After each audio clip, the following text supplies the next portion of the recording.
નમસ્કાર દર્શક મિત્રો, હું છું પરમાર અનિશા. તમે જોઈ રહ્યા છો લોક સામના ન્યૂઝ. તો જોઈએ આજના સમાચાર અમરેલીથી અમારા રિપોર્ટર સતીશ રાઠોડ સાથે. રાજ્યપાલ શ્રી આચાર્ય દેવવ્રતજી અમરેલીના ખાંભા તાલુકાના તાળકુડા ગામની મુલાકાત દરમિયાન એક પેડ માં કે નામ અભિયાન અંતર્ગત વૃક્ષારોપણ કરવાની સાથે સ્વચ્છતા અભિયાનમાં સહભાગી બન્યા હતા.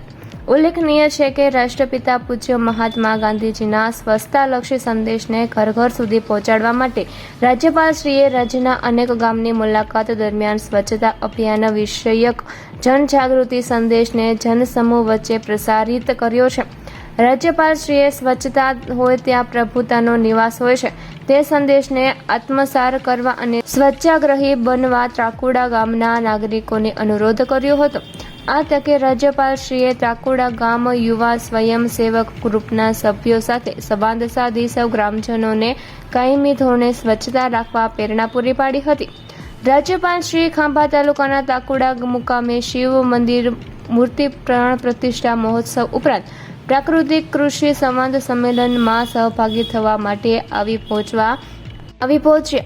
ગાર્ડ ઓફ ઓનર સાથે તેમનું સ્વાગત સન્માન કરવામાં આવ્યું હતું.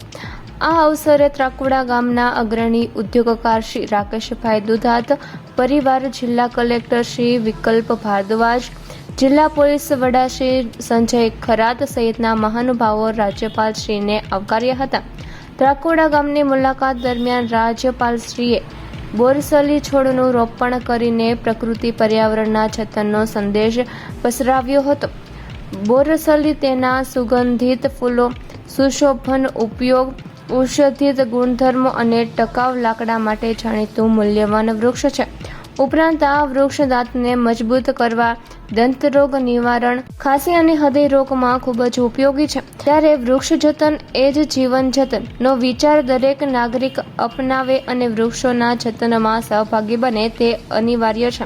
તો ફરી મળીશું એક નવા સમાચાર સાથે. ત્યાં સુધી જોતા રહો લોક સામના ન્યૂઝ.